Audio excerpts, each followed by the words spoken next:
মৃত্যু আমাদের সামনে আসবেই, মৃত্যু থেকে বাঁচবার কোনো কি নাই, উপায় নাই, পালাবার কোনো কি নাই, জায়গা নেই। তবে এই মৃত্যু সবার কাছে একই রূপে আসবে না। আসবে? এই মৃত্যু সবার কাছে একই রূপে আসবে না, একই সুরতে আসবে না।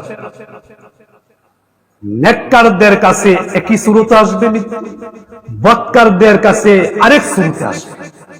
আল্লাহ তাআলা সূরা জাসিয়া 21 নম্বর আয়াতে বলেন, আম হাসিবাল্লাযীনা তারাহুস সাইয়্যাতি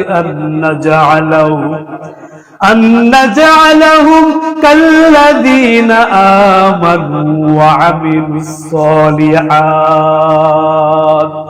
سواء محياهم ومماتهم ساء ما يحكمون।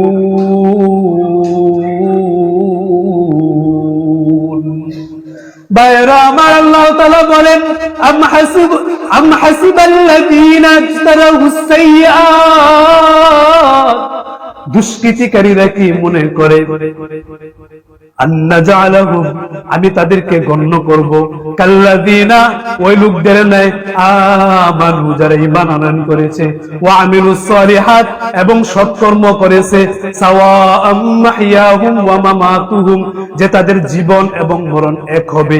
এটা কি দুষ্কৃতিকারীরা মনে করে? যদি এটা মনে করে থাকে তাহলে সাআ মা ইয়াহকুমুন, কতই না মন্দ যা তারা সিদ্ধান্ত গ্রহণ করে। অর্থাৎ যারা এটা ভেবে থাকে যে নেককার, যারা ঈমান এনেছে, সৎকর্ম করেছে, তাদের জীবন মরণের চিত্র এক হবে, এটা যারা ধারণা করে তাদের ধারণা মন্দ। কে বলেছেন? আল্লাহ তাআলা। কে বলেছেন?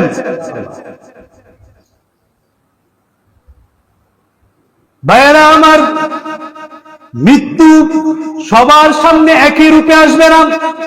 নেককারদের কাছে এক সুরতে আসবে, বদকারদের কাছে আরেক সুরতে আসবে। এই জন্য বদকার এবং নেককারের মৃত্যুর মধ্যে অনেক তফাৎ রয়েছে। কি রয়েছে? অনেক তফাৎ রয়েছে।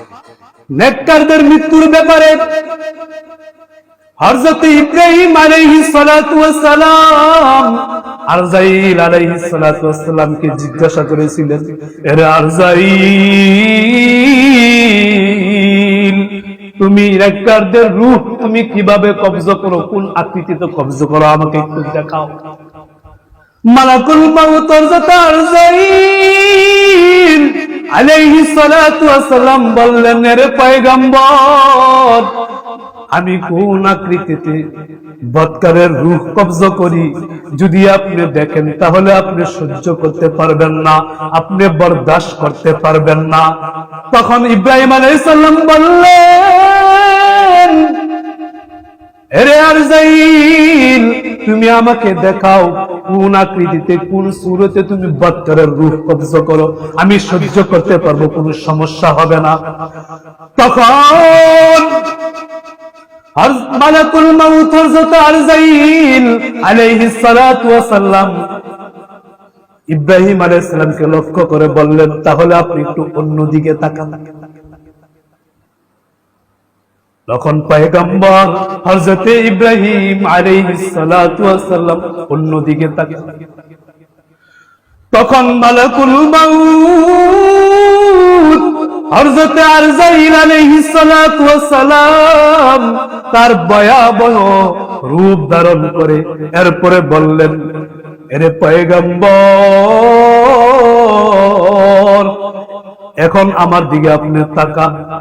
তখন যখন পয়গম্বর ইব্রাহিম আলাইহিস সালাতু ওয়াস সালাম আরজাইল আলাইহিস সালাতু ওয়াস সালামের দিকে তাকালেন, দেখলেন এক ভীষণ দৈত্যের মতো এক বিশাল আকৃতির এক রূপ, শরীরের পশমগুলো খাড়া খাড়া, শরীর থেকে ভীষণ দুর্গন্ধ বের হচ্ছে, নাক মুখ থেকে আগুনের ফুলকি বের হচ্ছে। নাউজুবিল্লাহ। এই দৃশ্য দেখে পয়গম্বর ইব্রাহিম আলাইহিস সালাতু ওয়াস সালাম সাথে সাথে বেহুশ। কিছুক্ষণ পর যখন ইব্রাহিম আলাইহিস সালাতু ওয়াস সালামের চেতনা ফিরে এলো, তখন তিনি মালাকুল মউত হযরত আরজাইল আলাইহিস সালাতু ওয়াস সালামকে আসল সুরতে দেখতে পেলেন। তারপর তিনি মন্তব্য করলেন যে বৎকারদের জন্য অন্য কোনো বিপদ না থাকলেও এই সূরতই তাদের মুসিবতের জন্য যথেষ্ট।